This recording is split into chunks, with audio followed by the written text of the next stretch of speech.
Ben Nash here. I'm a co-founder at XY Advisor and founder of financial advice business Pivot Wealth. My business baby I started from scratch a bit over 6 years ago. In that time, I've leveraged some of the learnings of the XY community to scale the business and become one of the better known financial advice businesses for high income accumulators. You can join me each Tuesday as I have the privilege of interviewing some amazing people where I'll selfishly be able to continue my personal journey to improve every aspect of my advice process, and hopefully you can learn a few things on the journey as well. Jump over to xyadvisor.com if you haven't signed up already to share and learn from other advisors, or simply download the app. First Sentier Investors is a global asset management group managing $247.3 billion of assets as at 30th of September 2021. They have 17 independent teams operating across equities, fixed income, listed and direct infrastructure, and multi-asset, led by principles of responsible investment and stewardship. They are home to FSSA Investment Managers, an Asian and global emerging markets equities investor. Stewart Investors, a pioneer in emerging market equities and sustainable investing. And Real Index Investments, a systematic equities manager. Hey guys, Ben Nash from the XY Advisor podcast here, and today I'm really excited to be here with Thabojan Rasiah. He is the founder and principal advisor at Rasiah Private, based out in Melbourne. Thabojan, thanks for joining us, buddy. Good to have you here. Yeah, good to see you, Ben, and great to be on again. Mates, you're a big friend of the show, but I don't know, people say that I'm a better interviewer than Clayton Daniel. I'll let you be the judge at the end. You just let me know. But mate, I'm keen to chat a bit about your service. I know you do things a little differently and unpack some of the learnings and how that's all come about. But before we do, I'm keen to selfishly pick your brain a little bit on growing a team and the people side of your business. I know for a lot of people, it's a big challenge at the moment. We're talking about this great reshuffle in the marketplace. A lot of good businesses struggling to hire, ours included. That we've been on this recruiting campaign for what seems like forever, but definitely really heavily in the last 6 months. So I think we all recognize as business owners and even as team members within a team that the team ends up being the business. Like, it's like the crucial part of what we do and how it gets done and how we support our clients. I'm keen to unpack, like, what are some of the key lessons that you've learned on your team building journey? Yeah, look, I mean, building the team is it's such a challenge because, as you said, the people are incredibly important for the delivery of everything. We're a people business. We're helping just real people, and having the right team members is critical for the delivery of that. And I guess, like in any business, having the right people to work together as well is a challenge. So it's really hard, and I don't think I've got any answers of how to do it, but I do know that what we've tried to do is not just look at people on paper, but really try and get deeper with them. In a sense, it's similar to how we work with our clients, but really trying to get deeper with people to understand what's important to them and making sure that the drivers that they have for coming to work are in alignment with what we do in the business. So I think that's really important, as well as knowing that they're going to gel with other team members as well. So depending on how you run your team, knowing that whoever's going to come in is going to fit in with that. So for example, we have an approach where we try and keep it very flat in terms of our structure. I'm happy to sit there, licking stamps if I need to send things out to clients, or wrap Christmas presents. Me and the other senior advisor, Simone, we got together and caught up for 4 hours and wrapped books to send out to clients last year. And you do what you got to do. So, I mean, from our cultural perspective, we need everyone to be comfortable that it's not about us as individuals. It's about the clients at the end of the day and the business and getting done whatever needs to be done. So you roll your sleeves up, you help each other out. So that's one of the things that's, as an example of we always look for those characteristics The other thing is we look at character and what's important to people. Because we take a heavy focus on purpose and values with our clients, where it's not just about making lots of money. We think that our staff and team members also need to have a similar approach. And so we look for those sorts of things. In terms of, I mentioned earlier, not just looking at people on paper as well. I think skills and experience and knowledge in particular areas, is important and it helps. But I tend to prefer to find aptitude. So people that want to learn, people that are good at learning, people that have the right way of thinking about things, because, and I've seen this before. I've picked up staff before who ended up being really, really good, and they found it hard to get a role because they didn't have X-Plan experience, for example. Yeah. But we sort of said, well, that's okay. We'll teach them that. And lo and behold, we hired them and they picked it up, super quickly. And, it actually didn't impact their ability to do the job, whether they knew X-Plan or not beforehand. What they needed to show was the ability and the desire to want to learn and the ability to learn. So, I think that's again how we approach it anyway. Yeah. And practically, how do you do that? Because you mentioned a handful of things there. You're talking about alignment, the cultural side, the purpose, also aptitude, ability to learn and pick things up. For me, I find it challenging to assess all of those things when you're having conversations. And our interview process has evolved significantly. I've been lucky enough to have the help of a really good mate of mine who is a organizational psychologist, and he helped us sort of pull out what are the core competencies for the role. And then there's a bunch of like recognized ones. And then there's all these questions that you can ask around, situational type questions to give examples of things. We also do a bit of psychometric testing and profiling, and even we've got like a work sample in there. But I still find that the big gap for individuals is that how do you have someone, like you say, some of those things, that ability to pick things up and really to work well in a team and to deal with challenges and setbacks and those sorts of things. And like, you can ask tons of questions, but I don't know, like it's, I just go, shit, sometimes you don't know until you suck it and see. And then if you have a bad experience with getting the wrong person, that's bad for everybody.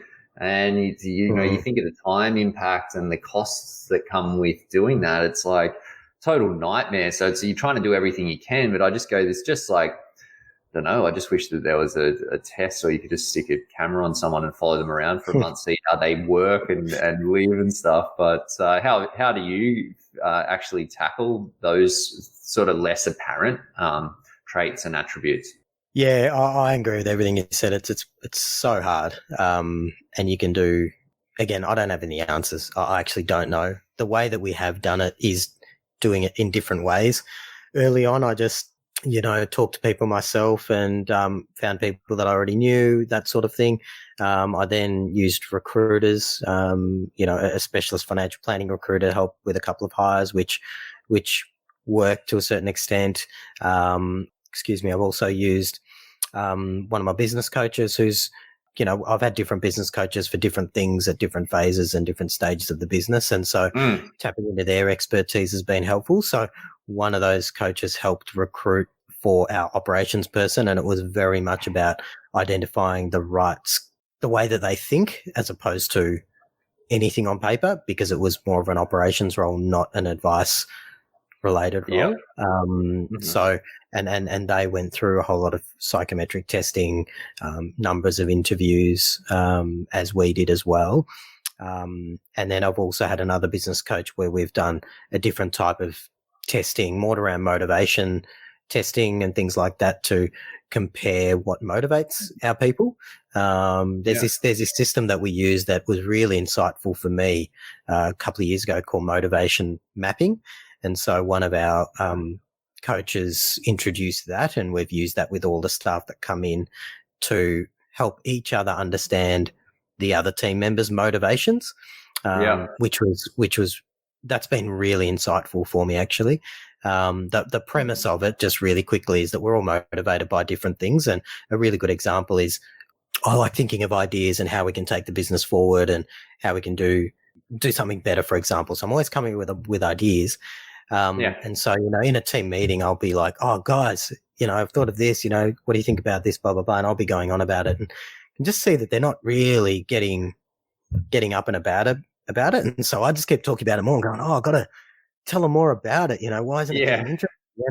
And after doing this motivational mapping thing, I realized that the drivers that I have are different to the drivers that they have. So because we've recruited well, a lot of the team and people in different roles, there are some people in the roles where they're motivated by getting stuff done, by ticking things off their list.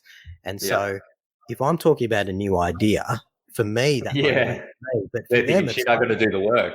Yeah, they're like, here we go again. He's got another idea. I've got a bunch of work sitting on my desk and he's crapping on about something that, that isn't really going to help. So, so now in those team meetings, when I do start, I go, hey guys, by the way, if I'm going on about something and you've got work that you need to get done, just let me know.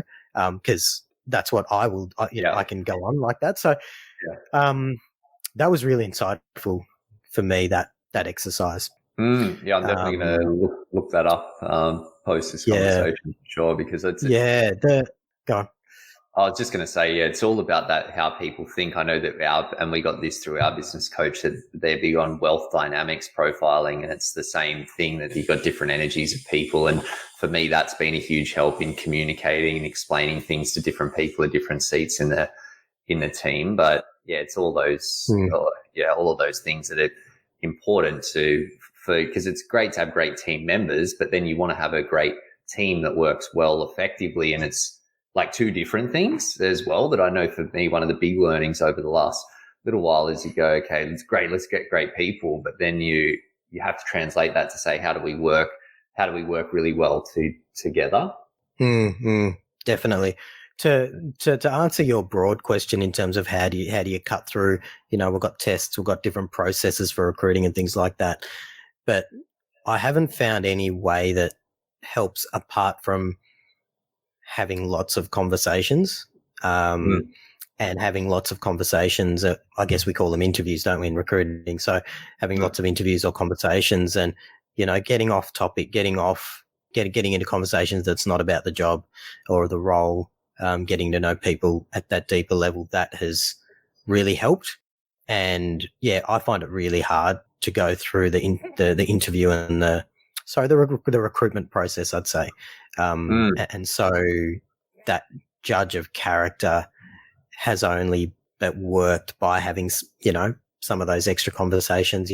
Still don't get it right all the time, but it definitely helps.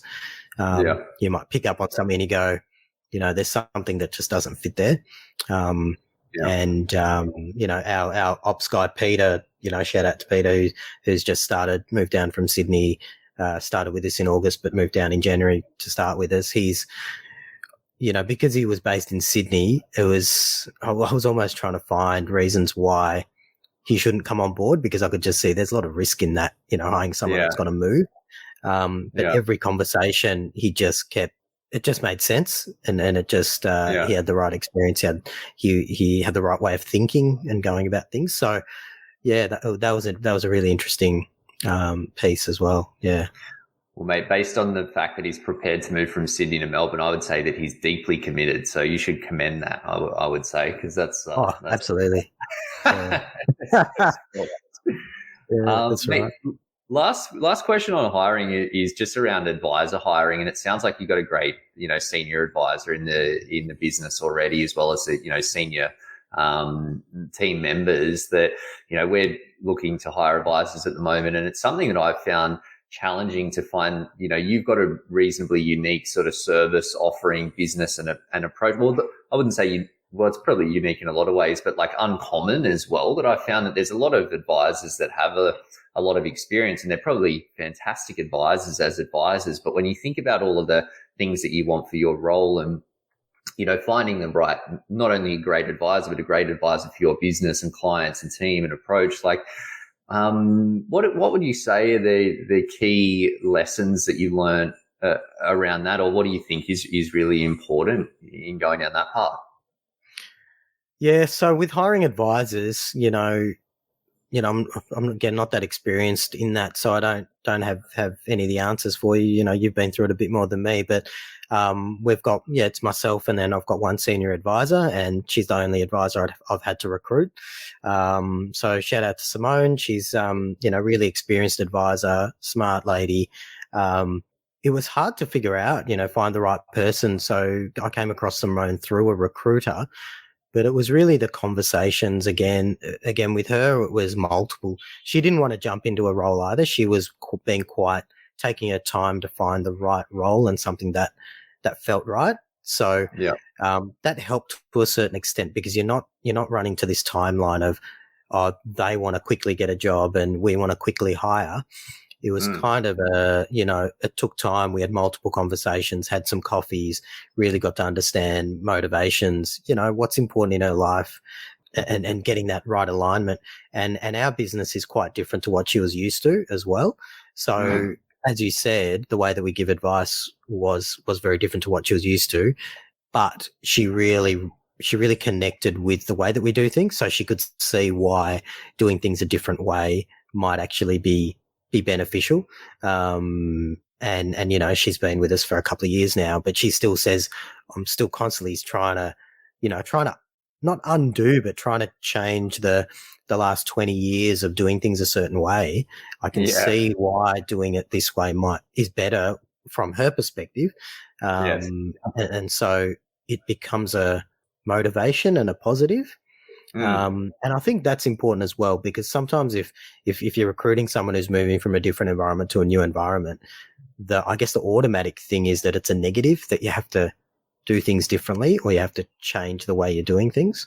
Yeah. So having someone who's willing to do things differently, even though it's going to be a challenge and it's going to be harder, and connecting with it at a level where they go, no, I can see why this is better, and I want it, and I want to do it because it's better for clients and those sorts of things, then all those things help. I think all those things help.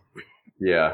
I think it definitely takes a bit of unlearning. I know for me personally, even just in, the approach and the education work that we do with clients, that you sort of, as a financial advisor, you learn to explain things in a certain way or assume a certain level of knowledge around things. But it doesn't always fit into that nice neat box, and that's why I think these newer or different sort of advice models are getting traction with clients, but it doesn't always make it super easy when you're in that seat either. But mate, thank you, appreciate you sharing the learnings around that. So I've taken a whole bunch of notes there, so I'll get stuck into a few of those off the back of today.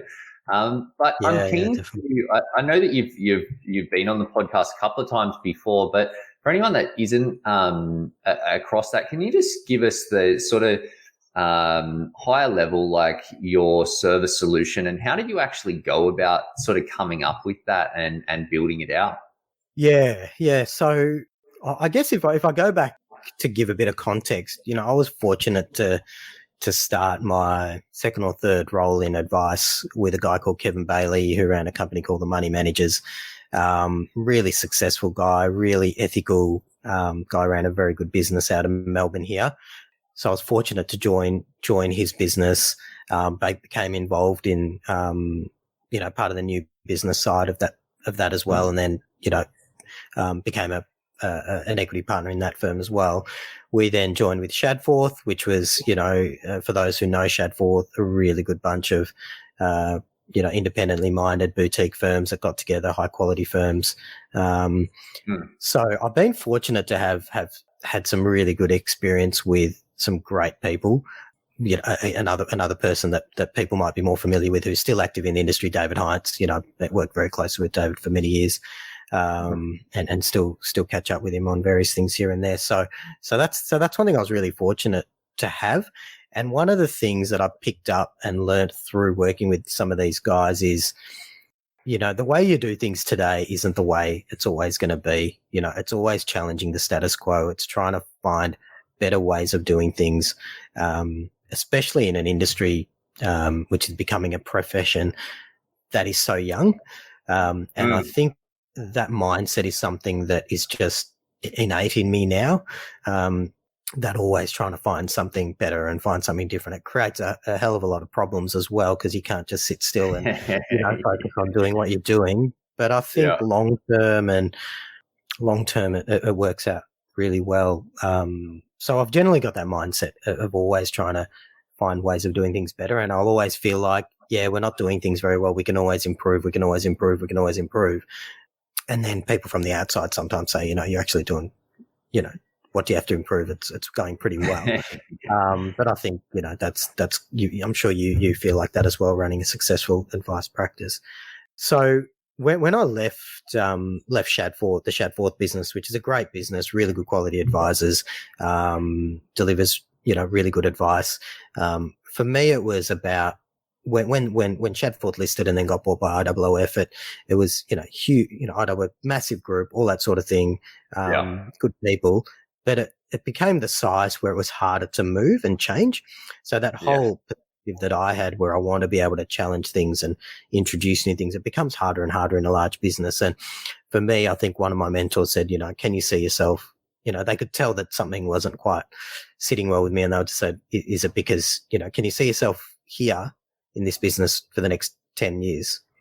And when I thought about it that way, I just couldn't. So when I left, and left the business to start fresh, which is a really hard decision, I started with a blank piece of paper, and in some ways not being allowed to take any clients with me and start from scratch, which again was a massive challenge, and and having made the decision not to buy a book.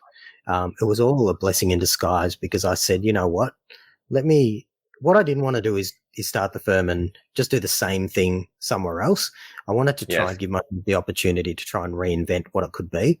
And that enabled me to kind of say, in an ideal world, what would ideal client experience look like?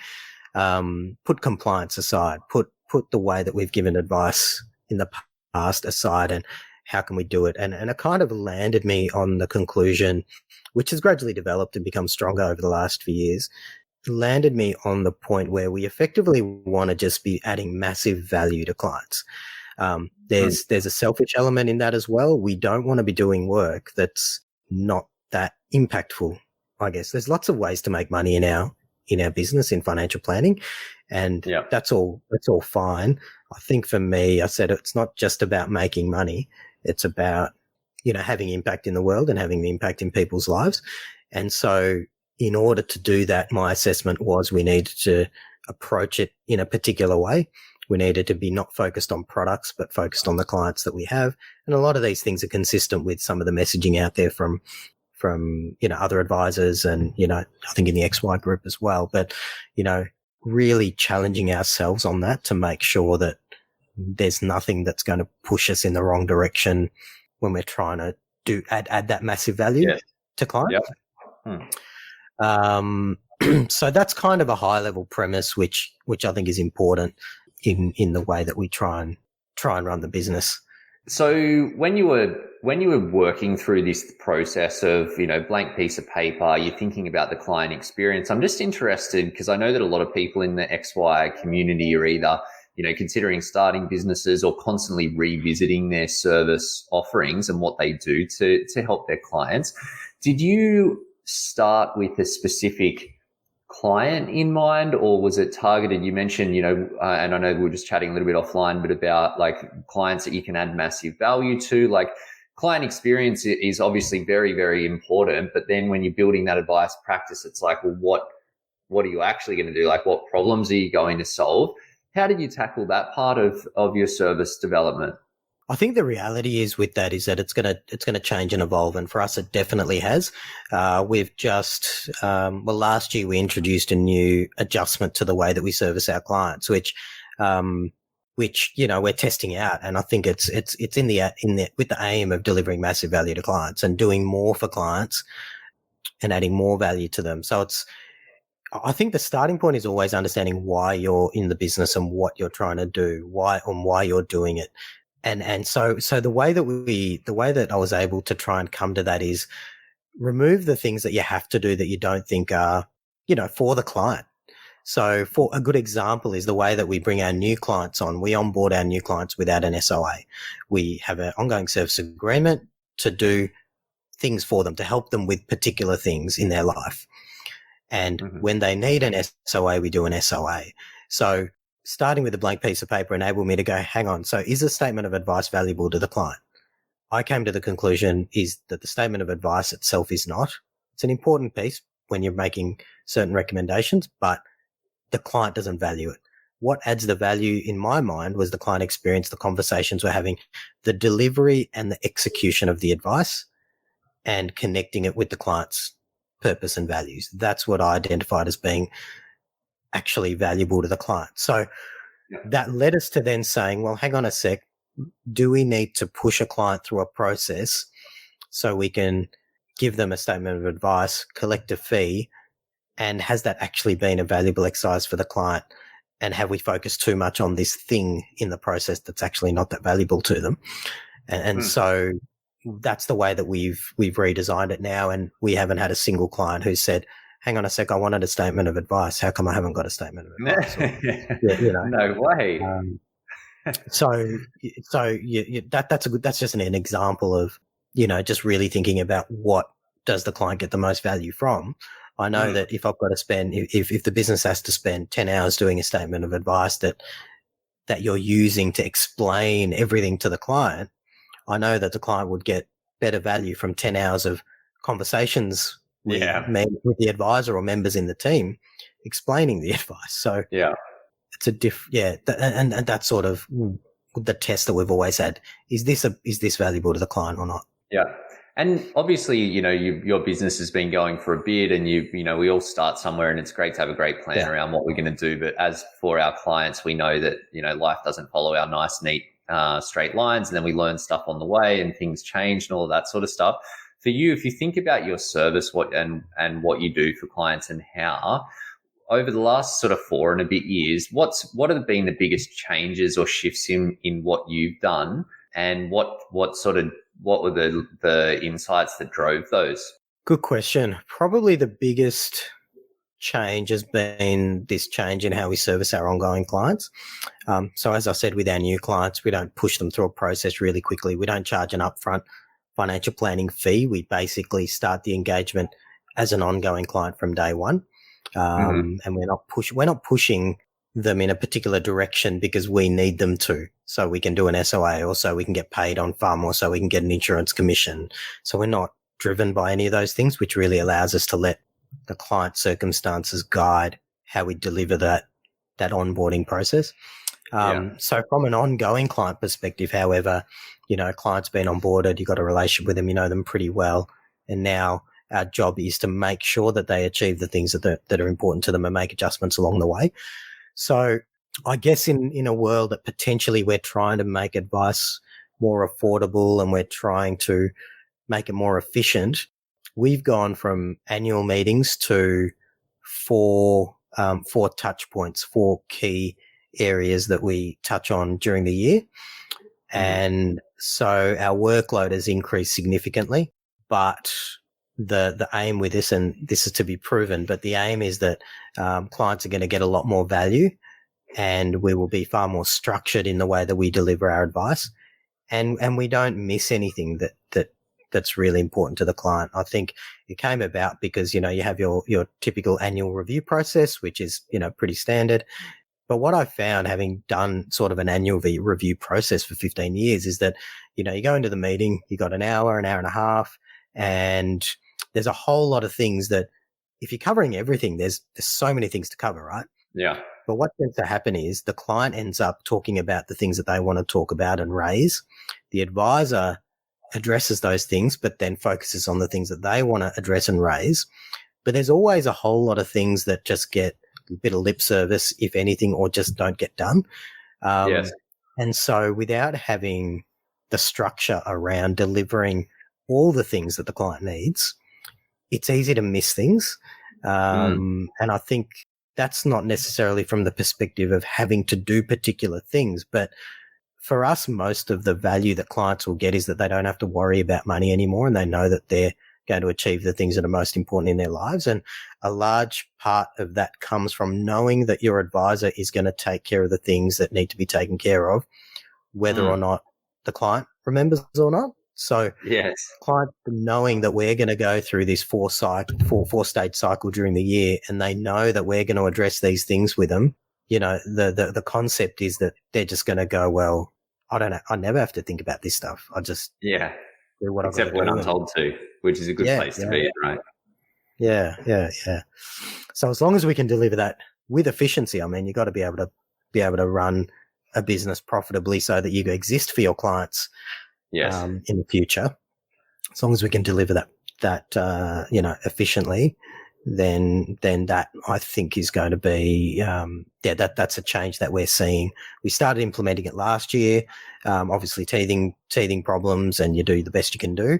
So we did it okay, but this year we've sort of ramped it up in terms of putting structure around that and really delivering on that as much as possible. I love that, because I think that, and I've said this a few times before in conversations with people, that I think, historically, evolution of financial advice, that back in the 90s and noughties, you sort of needed a financial advisor to get financial products, like it was like a necessary thing. And then we evolved into this age of planning where it's like, people, and this is obviously generalization, because there's always been a lot of fantastic advisors out there that do deliver really well for clients. But generally speaking, big focus on delivering financial plans and the pretty bar charts and pie graphs and stuff, and people are getting all excited. But as you know, like, when the rubber hits the road is when the action starts happening and people walk out of the office. Like, it's great for them to walk out all excited, but we want the dollars in the bank account, the investment income building up, the debt going down, all of these things. And I feel like we're now at the next evolution where it's like people are coming for these results. Like, yeah, a plan is a plan is a plan, and there's a lot of value in going through a planning process, but ultimately the plan is a tool to help people get the outcomes, to get the results that they want. And I think, I have a big focus on that stuff in our business. Great to see more and more people doing that. And I think that if every financial planner is delivering amazing results for our clients, then that's just going to massively increase the, public perception, I suppose. But ultimately, the ultimate, and public perception is important, but ultimately the actual value and outcomes that people are getting. And then more and more people are going to turn to advice. And I think for a lot of times we talk about this glass ceiling of 20% of Aussies getting advice or whatever, that I think that that's the key to unlocking that and smashing through. So, I think that's for us that people, there's like almost like a dual accountability, that they're coming for the results. If we're not delivering the results, and it's like, well, why are you paying it? Like, why are we paying you if you're not doing what we said? Now, sometimes it's things out of our control. Sometimes it's back on the clients, but I think that as planners, the more we can get behind having this amazing solution that is going to deliver those results, the better our clients are, and the better it is for growth and the future of our burgeoning profession, I suppose, to be a little bit cliched there. But great to see. No, 100%. There's something you touched on there, Ben, which I think is important, which is consumers getting the value. And one thing that's helped force us to be really, really conscious of making sure we're delivering value is telling clients and being willing to tell clients, if you're not getting value from our relationship, then you shouldn't be a client.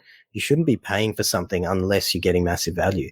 It's kind of really bad financial advice to tell someone to pay for something if they're not getting value for it. So just like that, our services as well need to be really valuable to the people we're dealing with. And I think consumers are going to be more discerning around getting that value. And if they're not getting that value, it's going to be, they're not going to be as willing to be paying for it. So, which is right, I guess. That's the way it should be, right? Fair enough. Yeah, absolutely. Yeah, totally. Mate, I could honestly chat about this all day, and I know that you've unpacked a lot of that stuff on the podcast before, but really appreciate you sharing your insights there. My last question for you is that if you could go back to your bright-eyed, bushy-tailed self, that to you the day after you received your ASIC registration, when you set up your business, basically day dot of the company, what would be your one piece of advice to give yourself at that time? Yeah, that's a great question. Hard one to answer, but I think it would be, and it's always hard because knowing what you know now, you can always answer those questions, right? But it would be trying to be as clear as possible on why you're doing what you're doing and how you want it to look in the future. The way we do things now and even the sorts of clients we help now has shifted. It hasn't shifted so much that I think we got it wrong, but it could have been clearer and better. And I think as well, saying no to things that maybe I think saying no to things is always really hard to do when you're starting, but it can set you up, because saying yes to too many things does take you away from the things that are most important, whether that's business development or spending time on the business, getting it right. It's hard because it's a balance between having revenue when people want to work with you.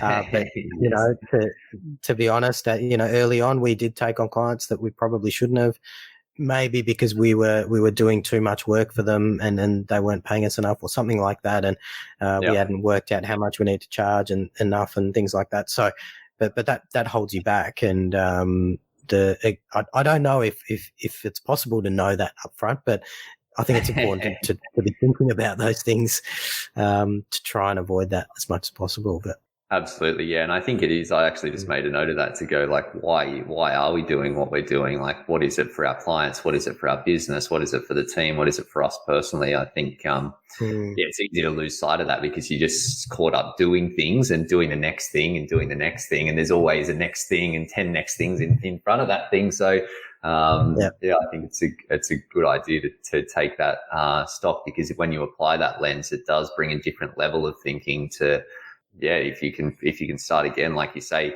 And I think we have the opportunity to reinvent ourselves all the time. Obviously, change management is challenging, but the good thing about advice is that you could completely turn about face on your service model, and for the next person that walks in your door, you tell them that this is the way that it is, and they don't know that it's the first time you've done it, and you've been doing it differently every time. And for me, that was something that I always enjoyed that about financial advice, that you can make some little tweaks, and people with good intentions, but like people don't know that it's any different, and then it's like a test tube that you can tinker and measure and see what works and what connects and what doesn't. But mate, interesting times ahead. Absolutely. Thabojan, really appreciate you sharing your insights, buddy. Look forward to seeing you continue smash it, mate.